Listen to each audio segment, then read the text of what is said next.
Bobby Shoemaker, Andrew Calvano, Tournament Talk on the Tournament Edge for Saturday, February 4th. And Andrew, it is certainly the race of the weekend. It's the Grade 2 Holy Bull. It's Gulfstream Park, race 12. It's a mile and a 16th on the dirt for 3-year-olds, a field of 9. And Classic Empire, your 3-horse, is your 3 to 5 morning line favorite. It's Mark Casse. It's Julian Leparoux. Now look, Andrew, I'm not going to sit here and say that this horse should not be the favorite. But what I am going to say is that it seems like each and every year, mainstream media and social media, from a horse racing standpoint, crowns a horse as being the second coming to Secretariat and going to win the Triple Crown. Now, granted, they got it right about Crone. They got it right to a certain degree about American Pharoah. I know more of the crowd started getting around this horse later in the year. But last year, Mohamed was shoved down our throat about how great he was and how he was going to win the Kentucky Derby. And this was Karen's best chance at competing for a Triple Crown, on and on and on and on. And again, I'm not taking anything away from Classic Empire's 2 performances going 2 turns. Both of them were very impressive, visually and numerically. But come on, Andrew, let's pump our brakes a little bit about a horse that is going to be in a race on Saturday with a lot of other early speed. This horse has shown that it needs to be on or near the lead the entire time. I think this horse is going to have to work for it. And look, I might be wrong at the end of the day. This horse may win this race, crush, and go on to win the Kentucky Derby. But for people to already be anointing this horse as your Kentucky Derby champion, and it's February 4th, after what we saw Mohamed do last year in winning this race, get out of here. I think he's vulnerable, and I'm going to try to beat the horse. And I'm actually in agreement with you, Bob. It's funny, I was going to compare this one, to Mohamed, and how obviously this one was, hyped up over belief, and then in came Nyquist, who we knew was going to beat him that day, and to everybody's disbelief, it happened. I think that Classic Empire kind of fits into this horse. This one's a very sharp horse. This one will be in the Kentucky Derby. Absolutely. And we'll have a shot. But, at the end of the day, when I'm playing a tournament for, one day, you know what I mean? I got to beat them. It's, simple as that. And you have 8 of the horses that have the opportunity to do that. And I think the ones that, in a couple races could be just as talented. Either way, I think today, with the early pressure, Bob, that we're both in agreement that this one will face early on, that you have a big opportunity to beat him here.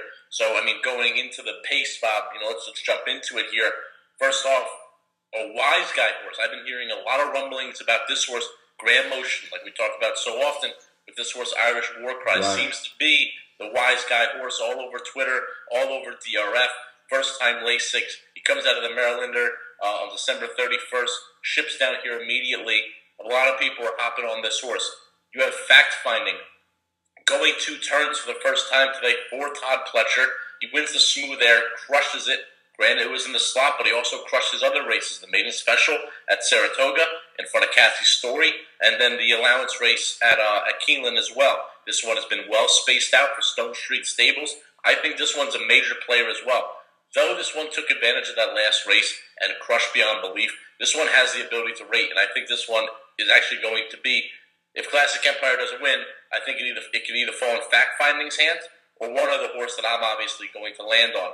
I think Cavill, for Kieran McLaughlin, having to go to 2 turns will also show some early speed as well. Point I'm making is Classic Empire will not be alone today like he was in so many other races.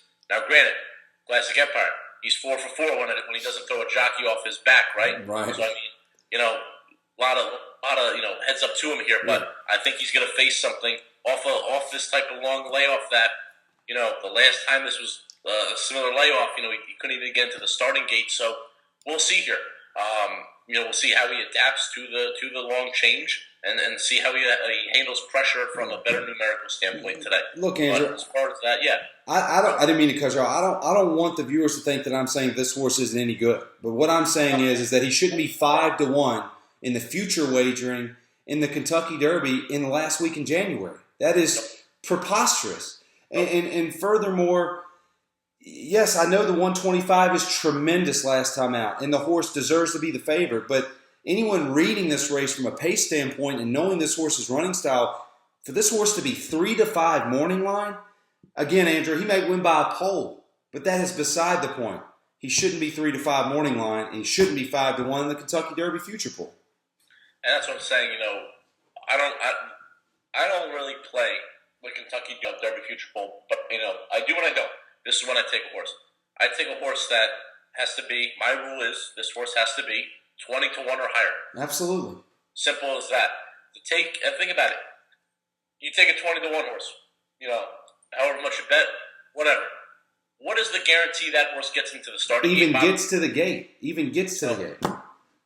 What if this horse doesn't come out of this race? Why do you take 5-1? The first week of February. That's insane. Now, obviously, that's another argument for another day.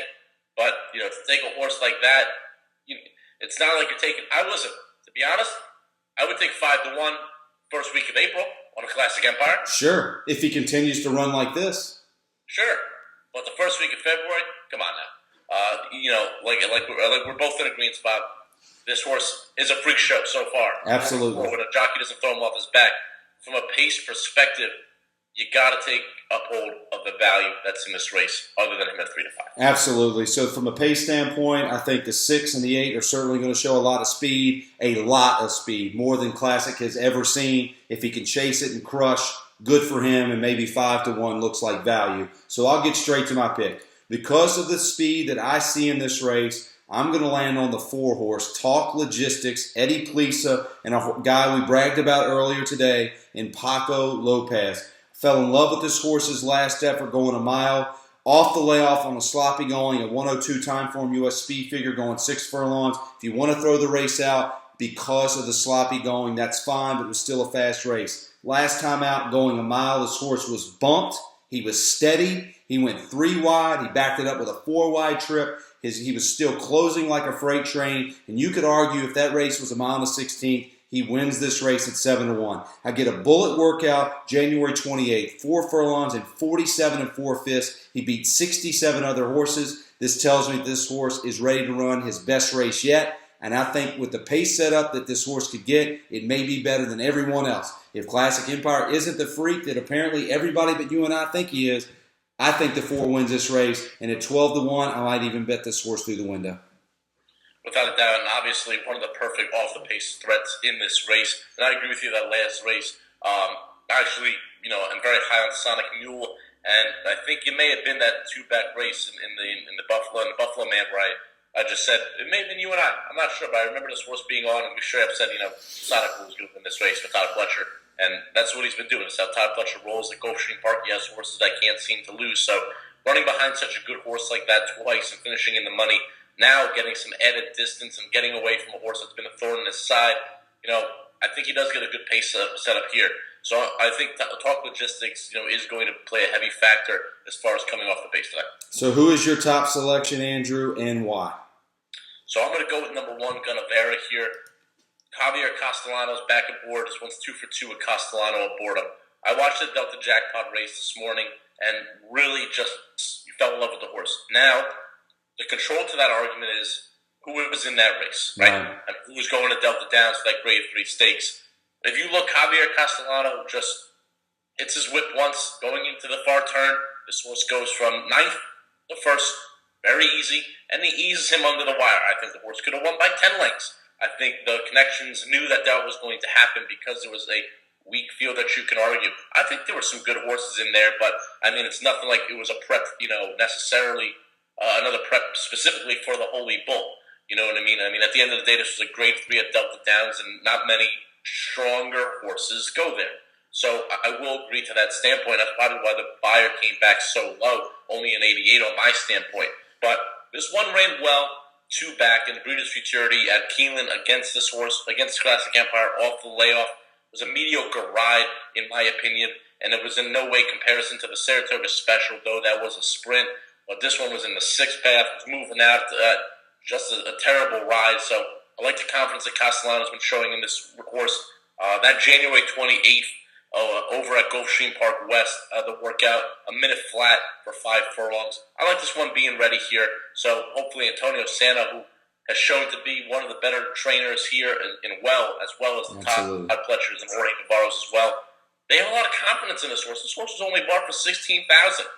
Now, Castellano gets aboard here. I mean, they're hitting at 33%. They don't have many starts at Gulfstream Park, but 9 starts. The 3 for 9 with a positive ROI.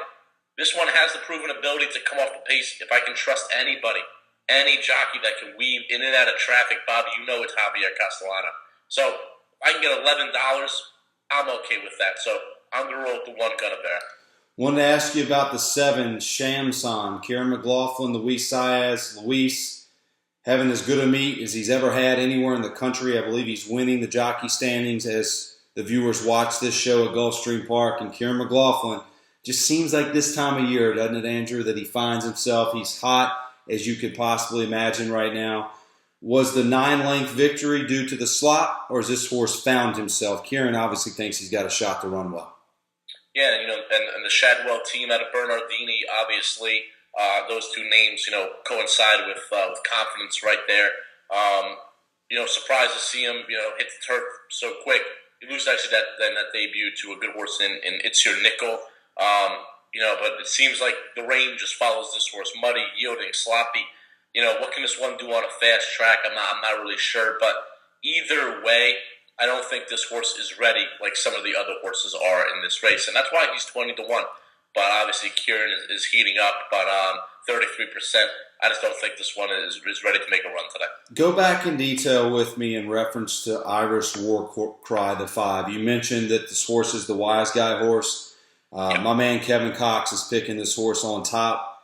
I just don't see it, Andrew. I maybe I'm completely wrong at the end of the day, but this horse's figures at Laurel Park are well below average.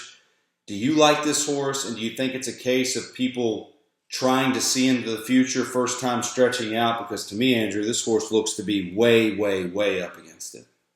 Yeah, and Graham Motion, hits very often, first time Lasix, second off the layoff here. So I think this one, from a statistical perspective, has a shot.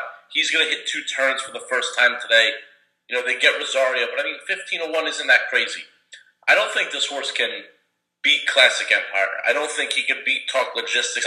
That's my personal opinion, but we got to see how money flows on this one, because if that's the case, and I have a lot of respect for Kevin Cox as well, if that's the case, the people may be right on this one.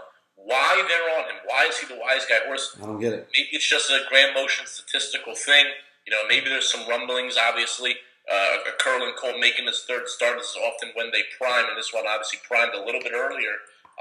So we'll see. I think we really got to watch how money flows, but I'm going to throw this one underneath. Won't include in my pick 4, but really we'll try to key this one in and out of the trifectas. So once again, Andrew, just give us your thoughts quickly on Classic Empire and then who you think is going to win this race. Classic Empire, 100% the horse to beat. At 3 to 5, not the horse to beat. I think you got to find value elsewhere in this race. This is a time where a lot of horses come in with a lot of hype, like we mentioned, Bob, and that certainly seems to be the horse here. I think Gunnavera offers excellent value at $11 morning line for Javier Castellano, who had this one eased to win a Grade 3 stakes last time out, and won aboard this horse in the Saratoga Special. So hopefully connections still roll, and that's where I'll land. I'm with Andrew in reference to the hype surrounding Classic Empire, but I will say this.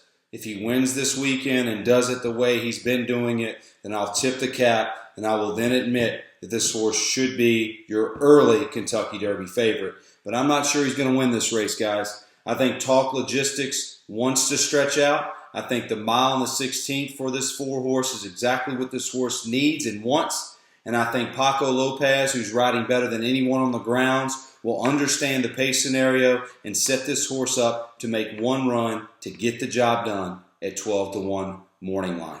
So that's going to do it for the Grade 2 Holy Bull Stakes on Saturday, February 4th at Gulfstream Park. It's race 12 on the card. Approximate post time is 6:35 or 5:35 Eastern, which means it'll probably go off at 6 o'clock knowing Gulfstream.